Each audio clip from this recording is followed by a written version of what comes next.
প্রতিশোধ নিতে মধুর সঙ্গে হাত মিলে রূপায়ের পুরনো শত্রু ফিরে এলো, এমনটাই দেখতে পারবেন আজকের নতুন পর্বে। এই পর্বটি সবার আগে পেতে এক্ষুনি চ্যানেলটিকে সাবস্ক্রাইব করুন, তাড়াতাড়ি সাবস্ক্রাইব করুন, তাহলে সবার আগে পেয়ে যাবেন।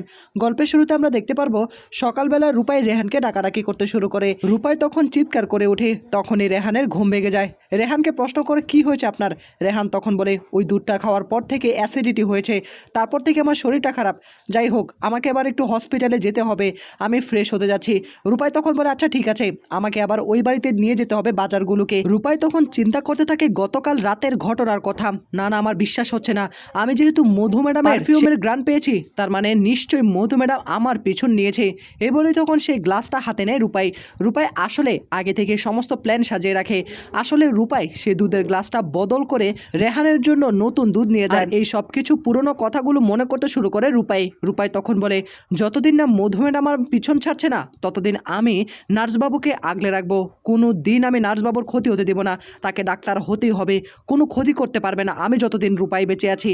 এদিকে রূপাই সমস্ত বাজারপত্র নিয়ে তার বাড়িতে চলে আসে, তার মাকে ডাকাডাকি করতে শুরু করে। এর কিছুক্ষণ পরেই তার মা সেখানে এসে হাজির হয়। তখনই তার মা বলে ও তুই চলে আসলি, এত বাজার কে আনতে বলেছে। হঠাৎ করে রূপাইয়ের মা রেহানকে দেখতে পায়, তখনই বলে জামাই যে আসবে একবার অন্তত ফোন করতে পারতি তো নাকি। তখনই রেহান প্রণাম করে, আর তখনই রূপাইয়ের মাকে বলে আপনি বলেছেন আমি নাকি আপনার ছেলের মতো, তার রূপাই যেহেতু আসতে পেরেছে আমি কেন আসবো না। রূপাইয়ের কথা শুনে সকলে উপস্থিত হয় রূপাইয়ের সঙ্গে কথা বলার জন্য। এক এক করে সকলেই রূপাইয়ের দিকে তাকিয়ে থাকে, আর রূপাই তখন এক এক করে সকলকে তাদের পছন্দের জিনিসগুলো দিতে শুরু করে। কারোর জন্য এনেছে শ্যাম্পু সাবান, কারোর জন্য এনেছে শার্ট কাপড় সমস্ত কিছু। আর এই সব কিছু দেখে রূপাইয়ের মা চোখের জলগুলো ফেলতে শুরু করে, আর তখনই বলে একটা মেয়ে আমার কত দিকে সামলাবে। হ্যাঁ, এদিকে রূপাই তখন বলে সেটা তোমাকে চিন্তা করতে হবে না, আমি যতদিন আছি তোমাদের কোনো কষ্ট হবে না, আমি তো আছি তাই না। রেহানের জন্য রূপাইয়ের মা শরবত নিয়ে আসে, আর তখনই রেহানকে বলে বাবা এটা খেয়ে একটু পেটটা ঠান্ডা করো। আরেকটা কথা বলে গেলাম, কিন্তু ঢাল ভাত যাই রান্না করি না কেন সেটা কিন্তু অবশ্যই তোমাকে খেয়ে যেতে হবে।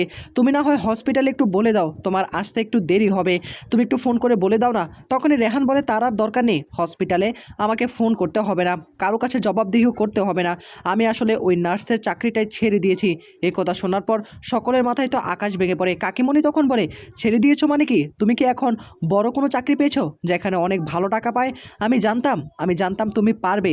এদিকে তখনই রূপাই বলে আরে তেমনটা না। এদিকে রূপাইয়ের কথা শুনে রেহান বলে আমি এখন বেকার আছি, আমি কোনো চাকরি করছি না। রেহানের দিকে তাকিয়ে তখন এবার কাকিমণি কি বলছোটা কি, হ্যাঁ তুমি কি পাগল হয়েছো নাকি। আমাদের রূপাই দুদিকে কেন সামলাবে, তোমাদের পরিবারটাকেও টানতে হবে আমাদের পরিবারটাকেও টানতে হবে, এত টানা কি করে টানবে। রূপাই তখন বলে আরে সম্পূর্ণ কথাটা তো শোনার চেষ্টা করো। আমি বলেছিলাম নার্সবাবুকে এই চাকরিটা ছেড়ে দেওয়ার জন্য, নার্সবাবু আবারও ডাক্তারি পড়াতে অংশগ্রহণ করবে। 7 দিন পর সে পরীক্ষাতে অংশগ্রহণ করবে, তারপর 5 বছর পড়াশোনা করে আবার ডাক্তার হবে, তারপর সমস্ত কিছু মিটে যাবে। এই কথা শোনার পর এদিকে রূপাইয়ের বোন ভীষণ রকম খুশি হয়ে যায়। সে তখন বলে আমি একটা লাইভ করি, একটা ব্লগ করি। রেহান তখন বলে সেটার আর দরকার নেই, আমি চেষ্টা করে যাব। রূপাই আমার চোখ খুলে দিয়েছে, রূপাইয়ের কারণে আমি এই কাজ করতে বাধ্য হচ্ছি। এদিকে রূপাইয়ের দিকে তাকে তখন রেহান বলে আপনাদের কথা ঠিক আছে যে রূপাই একজন মানুষ দুদিকে কি করে সামলাবে, বাড়ির ছেলে হয়ে তো আমাকে কিছু একটা করা দরকার। এদিকে কাকাই মনে বলে আচ্ছা তুমি ডাক্তার হয়ে গেলে আমাদেরকে ভুলে যাবে না তো। রেহান তখন বলে না, আমি আপনাকে ভুলবো না। অন্যদিকে জেলের মধ্যে সে কনস্টেবল এসে তখন এবার মধুকে একটা ইনফরমেশন দেয়, আপনার শত্রুকে বিনাশ করার জন্য ওই রূপাইয়ের আরেকজন শত্রু রয়েছে। তখনই মধু বলে সে কে আর সে কোথায়। তখনই কনস্টেবল বলে আমি আজকে ওনার সঙ্গে আপনার দেখা করিয়ে দেব। ওনার কিন্তু প্রচণ্ড রকম বড় শত্রু রূপাই এবং রেহান, তাই আপনার সঙ্গে হাত মিলিয়ে কাজ করলে কাজটা সহজ হবে। মধু তখন বলে তাহলে দুজন মিলে কাজ করবো যত তাড়াতাড়ি সম্ভব, ওর সঙ্গে আমাদের ব্যবস্থা করে দিন। এদিকে রূপাইয়ের বোন আড়ালে তার বয়ফ্রেন্ডের সঙ্গে কথা বলছিল, কিন্তু রূপাই সেটা আড়াল থেকে শুনে ফেলে।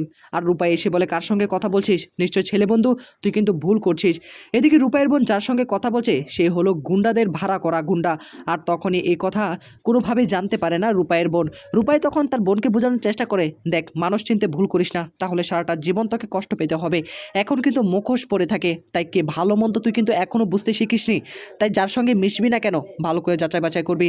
রেহান তখন বলে তোমার বোন একদম ঠিক কথা বলেছে। রূপাই রেহান সেখান থেকে চলে আসে, আর রূপাইকে বাস স্ট্যান্ডে পৌঁছে দেওয়ার জন্য সেখানে চলে আসে। যেটি তখন বলে বাহ রূপাই ভালো একটা জামাই পেয়েছিস, তোকে বাস পর্যন্ত এখন পৌঁছে দিয়ে আসবে। এদিকে রূপাই তখন বলে আমার সঙ্গে নার্সবাবু আজকে যাবে। এর কিছুক্ষণ পরে একজন লোক এসে রূপাইকে নানা উল্টাপাল্টা কথা বলতে শুরু করে। তুমি নাকি এখন আমার বাসটাকে ওভারটেক করে নিজে প্যাসেঞ্জার নিয়ে যাচ্ছ? হ্যাঁ, আমরা খেয়ে দিয়ে না খেয়ে দিয়ে মরবো নাকি? তখনই আবার রূপাই বলে, আরে আপনার হেল্পার বাসওয়ালা তো কোনো কিছুই করতে পারে না, তা কী করে হবে? তখনই আবার রূপাইয়ের দিকে তাকিয়ে বলে, তোমার কারণেই তো তোমার কাকার এই অবস্থা হয়েছে, তুমি তো উল্টাপাল্টা গাড়ি চালাও। এদিকে রেহান এই কথাগুলো শোনার পর ভীষণ রকম রেগে যায়। তো বন্ধুরা, সামনে কী বিপদ আসবে জানতে হলে চ্যানেলটিকে সাবস্ক্রাইব করুন।